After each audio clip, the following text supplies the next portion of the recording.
आज हम किसके पीछे भाग रहे हैं? पैसे के पीछे। पैसा हमें क्यों चाहिए? अपनी आवश्यकताओं को पूरा करने के लिए या दिखावा करने के लिए। जैसे दुनिया का सबसे बड़ा आदमी बनना है, दुनिया का सबसे बड़ा अमीर बनना है, मेरा नाम गिनीज बुक ऑफ रिकॉर्ड में दर्ज हो जाए, इसके लिए हमें क्या करना चाहिए? इसी चिंता में हम डूबे रहते हैं, जिसकी वजह से हम तमाम बीमारियों से ग्रसित हो रहे हैं।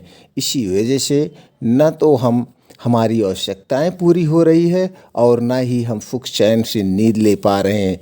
इंडियन हेल्थ रिसर्च सेंटर का एक सर्वे किया गया है, जिसमें सामने आया है कि पूरे भारत में 80% लोग किसी न किसी कारण से डिप्रेशन की दवा लेते हैं, जिसकी वजह से वे आज गंभीर बीमारियों से ग्रसित होते जा रहे हैं।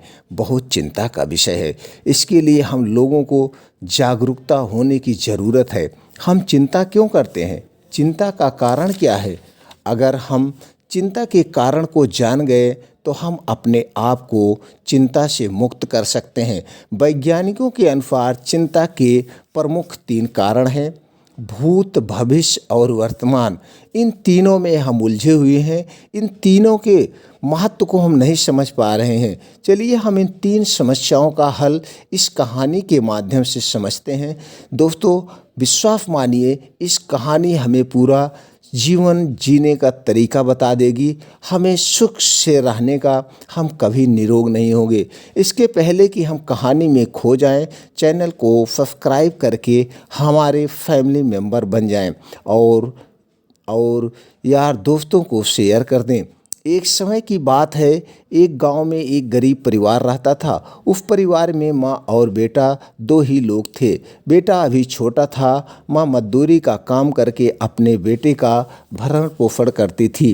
बेटा धीरे धीरे बड़ा हो रहा था। वह गांव में जब बच्चों के साथ खेलने जाता था, वहाँ पर अलग अलग तरह के अलग अलग कपड़े पहनकर बच्चे खेलने आते थे। कुछ बच्चे गरीब थे तो कुछ बच्चे बहुत अमीर थे। जो बच्चे अमीर थे वह गरीब बच्चों को चिढ़ाते थे, जैसा कि आज ही लाइफ में होता है, और मजाक उड़ाते थे, जैसा कि आज ही समाज देखा जा रहा। धीरे धीरे समय बीतता गया। वह लड़का एक दिन बड़ा हो गया। फिर एक दिन वह शाम को अपनी माते के पास बैठा और कुछ सोच रहा था कि इतने में माँ का ध्यान बेटे के ऊपर गया और माँ ने पूछा, बेटा इतने ध्यान से क्या सोच रहे हो? फिर खुद देर सोचने के बाद बेटा बोला, माते मैं आपसे एक प्रश्न पूछना चाहता हूँ। माँ बोली, बेटा क्या पूछना चाहते हो? अगर मेरे पास तुम्हारे सवाल का जवाब होगा तो अवश्य दूंगी। बेटा बोला, माँ हम इतना गरीब क्यों हैं? हमारे पास ना तो पहनने के लिए कपड़े और ना ही ठीक से खाने को है। वहीं गांव में दूसरे लोगों के पास ढेर सारा पैसा, बंगला, मकान, नौकर, चाकर सभी लोग हैं और वह ऐशो आराम की ज़िंदगी जी रहे। क्या मैं इन सब सुख सुविधाओं का हकदार नहीं हूँ? मैं बहुत चिंताओं में हूँ। माते मेरे प्रश्नों का उत्तर दो। माँ बड़ी सोच में पड़ गई। थोड़ी देर सोच के बाद बोली, बेटा मैं इतनी बुद्धिमान नहीं हूँ कि तुम्हारे इतने सारे प्रश्नों का उत्तर दे सकूँ। इन सब प्रश्नों का उत्तर कोई ज्ञानी व्यक्ति या भगवान ही दे सकते हैं। थोड़ी देर चुप रहने के बाद बेटा बोला, माते मैं किसके पास अपने प्रश्नों का उत्तर लेने जाऊं? फिर माँ बोली, बेटा तुम बगल के गांव में जाओ, वहाँ पर भगवान महात्मा बुद्ध का प्रवचन हो रहा है। वहाँ जाओ और भगवान महात्मा बुद्ध से पूछ लो। वो बहुत ज्ञानी व्यक्ति हैं, आपके सारे प्रश्नों का जवाब दे सकते हैं। यह सुनकर वह लड़का भगवान महात्मा बुद्ध के पास जाने के लिए निकल पड़ा और वहाँ पहुंचकर देखता है कि एक महात्मा ऊंचे चबूतरे पर बैठे हुए और उनके सामने बहुत सारे लोग बैठे हुए हैं और उनसे लोग अपनी अपनी परेशानी बता रहे हैं और वो उनका समाधान कर रहे हैं। यह सब देखकर लड़का बहुत प्रसन्न हुआ और सोचने लगा कि अब हमें भी अपने सवालों का जवाब मिल जाएगा। वह बहुत खुश हुआ और सोचा कि अब हमें अपने सवालों का जवाब पूछना चाहिए। यही सोचते हुए धीरे धीरे कदमों से आगे बढ़ने लगा और महात्मा बुद्ध के पास हाथ जोड़कर खड़ा हो गया और उनके चरणों को छूते हुए बोला, गुरुदेव, मैं बहुत परेशान हूँ, कृपया मेरी परेशानी का समाधान बताएं। महात्मा बुद्ध उनकी तरफ देखकर मुस्कुराते हुए वे बोले, तुम्हारी परेशानी तो दिख नहीं रही है, कहाँ तुम परेशान हो, तुम तो बहुत खुश हो।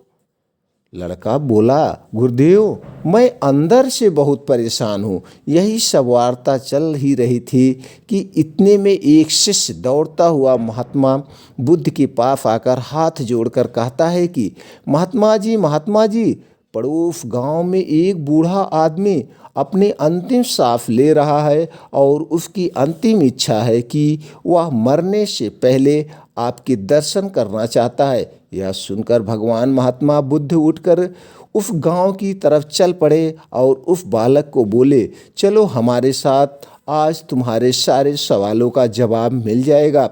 यह सुनकर वह लड़का उनके पीछे धीरे धीरे चल पड़ा। कुछ दूर चलने के बाद महात्मा बुद्ध एक घर में प्रवेश करते हैं और वहाँ देखते हैं कि एक शैया पर एक बूढ़ा आदमी लेटा हुआ है और उनके चारों तरफ लोग घेर कर खड़े हैं। महात्मा बुद्ध को आते देख सभी लोग उनको रास्ता देते हैं और भगवान महात्मा बुद्ध जाकर उस आदमी के बगल उनके चारपाई पर आराम से बैठ जाते हैं। उनके साथ उनके शिष्य और वह लड़का भी कुछ दूर बैठ जाता है। वह बगल में भगवान बुद्ध को बैठा देखकर उनको प्रणाम करता है और महात्मा बुद्ध मुस्कुराकर उसे आशीर्वाद देते हुए कहते हैं कि क्या पूछना चाहते हो, पूछो।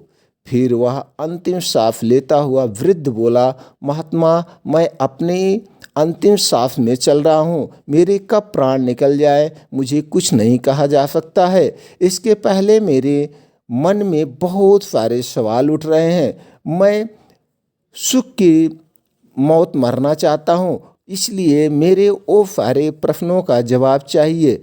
जब मैं छोटा सा था, बच्चा था, माता पिता, भाई बहन और परिवार के सभी लोग हमें बहुत प्यार करते थे, मुझे बहुत खिलाते थे, मैं बहुत खुश रहता था क्योंकि उस बाल्यावस्था में कोई गम नहीं था। घर में लड़ाई झगड़े जो भी होते थे हमें उनसे कोई मतलब नहीं था, मुझे कोई गम नहीं था। मैं जरा सा भी रोता था तो हमारे माता पिता या बड़े लोग दौड़कर हमें उठा लेते थे और लाड प्यार करके हमें चुप करा देते थे और हमारी सारी आवश्यकताएं पूरी की जाती थी। कितना अच्छा था वह बाल्यावस्था। उस समय मैं बहुत खुश था। धीरे धीरे जैसे मैं बड़ा होता गया वैसे वैसे हमारे ऊपर जिम्मेदारी आती गई और एक दूसरे से हमारी तुलना की जाने लगी कि तुम पढ़ने में ठीक नहीं हो, तुम्हारे और भाई पढ़ने में बहुत अच्छे हैं, वह अच्छा काम करते हैं, पैसा कमाते हैं। सब जगह हमारी अवहेलना होने लगी। धीरे धीरे समय बीतता गया और हम और हमारे बड़े हो गए और अब घर में चर्चा होने लगी कि इनकी शादी कर दी जाए। फिर हमारी एक खूबसूरत लड़की से शादी कर दी गई और मैं अपनी शादी से बहुत खुश था। इतना खुश था कि मैं उसका शब्दों में व्यक्त नहीं कर सकता हूँ। इसी खुशनुमा ज़िंदगी में डूबा रहा और कब समय बीत गया पता ही नहीं चला और धीरे धीरे हमारे आंगन में दो बेटों का आगमन हो गया, जिससे धीरे धीरे हमारी सारी आवश्यकताएं बढ़ती गई और हमारे ऊपर पैसों का दबाव बढ़ता गया और परिवार से लड़ाई झगड़े होने लगे कि तुम करते नहीं कुछ हो, तुम्हारे पैसे कौन देगा, तुम्हारे खर्चे कौन देखेगा। यही सब सोचकर एक दिन हमने बड़ा फैसला किया कि आज से मैं बहुत मेहनत करूँगा, ढेर सारा पैसा कमाऊँगा। उसी दिन हम रात दिन मेहनत करने लगे। कब सुबह होती थी, कब रात होती थी, हमको पता ही नहीं चलता था। धीरे धीरे मैं अपने शहर का सबसे अमीर आदमी बन गया। उसी दौरान हमें तमाम बीमारियों का भी सामना करना पड़ा। मैं काम में इतना व्यस्त था कि योग ध्यान के लिए समय नहीं निकाल पाता था।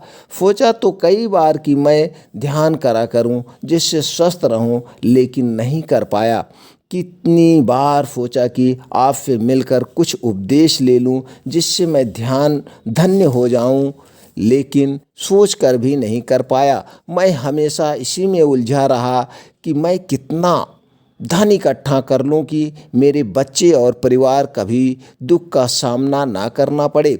इसी में मैं व्यस्त रहता था और धीरे धीरे समय बीतता गया और एक दिन मेरी प्रिय पत्नी मुझे छोड़कर मृत्यु को प्राप्त हो गई। उस समय मुझे बहुत दुख हुआ, लेकिन मेरे दोनों बेटे ने मुझे संभालते हुए कहा, पिताजी अब सब आपकी सेवा करेंगे और आपको कोई दुख नहीं होने देंगे। और धीरे धीरे अपने आप को संभाल लिया। अब बच्चों के साथ खुश रहने लगा। अब उनकी खुशी में ही हमारी खुशी थी।